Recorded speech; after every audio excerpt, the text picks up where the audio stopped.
आता आपण volume select करतोय. वॉल्यूम लिटर 40 लिटर सिलेक्ट केलं आहे. आता कॉईल सिलेक्शन करायची आहे.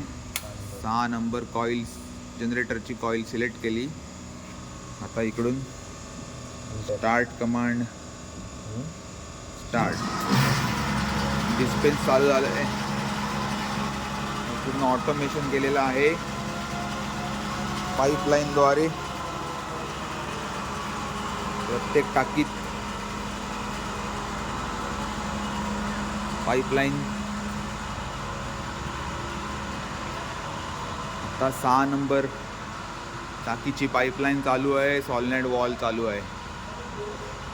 6 नंबर जनरेटरच्या टाकीत 40 लिटर डिझेल डिस्पेन्स होईल.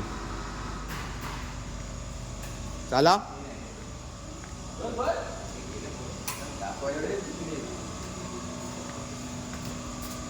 40 लिटर डिझेल डिस्पेन्स झालेला आहे.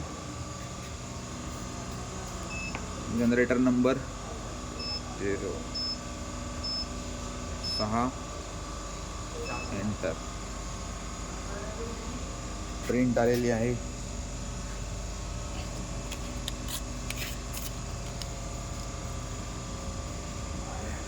Plot FP1 generator number 6 40 litre.